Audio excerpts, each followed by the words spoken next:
Hi friends, welcome to easy cookings. അപ്പോൾ ഇന്നത്തെ നമ്മുടെ റെസിപ്പി വെറും 2 കറികൾ മാത്രം വെച്ചിട്ടുള്ള ഊണിൻ്റെ റെസിപ്പിയാണ്. അപ്പോൾ നമുക്ക് വീഡിയോയിലേക്ക് കിടക്കാം. ഇതുവരെ ചാനൽ സബ്സ്ക്രൈബ് ചെയ്യാത്തവരാണെങ്കിൽ ഒന്ന് സബ്സ്ക്രൈബ് ചെയ്യണം. അപ്പോൾ ആദ്യം ചെയ്യാൻ പോകുന്നത് വറുത്തരച്ച മീൻ കറിയാണ്. അതിൽ ഞാൻ തേങ്ങ വറുക്കുന്നില്ല. 2 സ്പൂൺ മുളക് പൊടി, 1 സ്പൂൺ മല്ലിപ്പൊടി, 1 സ്പൂൺ മഞ്ഞൾപ്പൊടി എന്നിവ മാത്രമാണ് വറുത്തിട്ടുള്ളത്. ഇതിനൊപ്പം ഒരു 6 ചെറിയ ഉള്ളി, പിന്നെ ആവശ്യത്തിന് പുളി, 1 ഗ്ലാസ് വെള്ളം എന്നിവ ചേർത്ത് മിക്സിയിലിട്ട് നന്നായി അരച്ചെടുക്കണം. നമ്മുടെ അരപ്പ് റെഡി ആയിട്ടുണ്ട്. ഇനി നമുക്ക് മീൻ ക്ലീൻ ചെയ്തെടുക്കാം. 3 ചൂരയാണ് എടുത്തിട്ടുള്ളത്. മീനൊക്കെ ക്ലീൻ ചെയ്തെടുത്തിട്ടുണ്ട്. ഇനി നമുക്ക് ചട്ടി അടുപ്പത്തേക്ക് വയ്ക്കാം. അതിലോട്ട് നമുക്ക് അരച്ച അരപ്പ് ചേർക്കാം. ആവശ്യത്തിന് വെള്ളം ചേർക്കാം. അതിനുശേഷം 1 തക്കാളി, 6 പച്ചമുളക്, ആവശ്യത്തിന് കറിവേപ്പില എന്നിവ ചേർക്കാം. അതിനുശേഷം അരപ്പ് തിളച്ചതിന് ശേഷമാണ് ഇതിലേക്ക് മീൻ ഇടേണ്ടത്. ഒരു കരണ്ടി ഉപ്പ് ഇട്ടിട്ടുണ്ട്. അരപ്പ് തിളച്ചതിന് ശേഷം നമുക്ക് മീനെല്ലാം ചേർത്ത് കൊടുക്കാം. ഇനി നമുക്കിതിലോട്ട് ഉലുവയാണ് ഇടേണ്ടത്.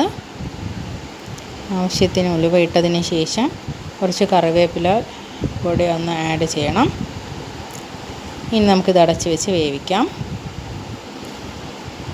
അപ്പോൾ നമ്മുടെ മീൻ കറി, തേങ്ങ വറുത്തരച്ച മീൻ കറി റെഡി ആയിട്ടുണ്ട്. ഇനി നമുക്കിതിലോട്ട് അല്പം വെളിച്ചെണ്ണ കൂടെ ഒഴിച്ച് അടച്ച് വയ്ക്കാം. അടുത്തത് ചോറ് അടുപ്പത്ത് വെച്ചിട്ടുണ്ട്. നമുക്ക് അടുത്ത കറി ഉണ്ടാക്കാം.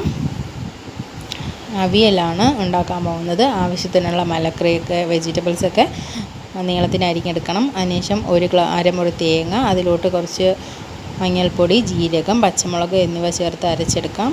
ആവശ്യത്തിന് കറിവേപ്പിലയും ചേർക്കാം. അരച്ചതിന് ശേഷം വെജിറ്റബിൾസ് എല്ലാം അടുപ്പത്തേക്ക് വയ്ക്കാം. അതിലേക്ക് അരപ്പും തട്ടി ആവശ്യത്തിന് ഉപ്പും ചേർത്ത് കൊടുക്കാം. ഇനി ഇത് നമുക്ക് അടച്ച് വെച്ച് വേവിക്കാവുന്നതാണ്. ഇപ്പോൾ നമ്മുടെ അവിയൽ റെഡി ആയിട്ടുണ്ട്. ഇനി അതിലോട്ട് നമുക്ക് 1 സ്പൂൺ വെളിച്ചെണ്ണ കൂടെ ഒഴിച്ച് അടച്ച് മാറ്റി വയ്ക്കാവുന്നതാണ്. ഓക്കെ, അപ്പോൾ നമ്മുടെ ഇന്നത്തെ മീൽസ് റെഡി ആയിട്ടുണ്ട്. അപ്പോൾ എല്ലാവരും ഇതുപോലെ ട്രൈ ചെയ്ത് നോക്കണം. ഇതൊരു സിമ്പിൾ റെസിപ്പിയാണ്. Okay, then see you next video. Bye bye, take care.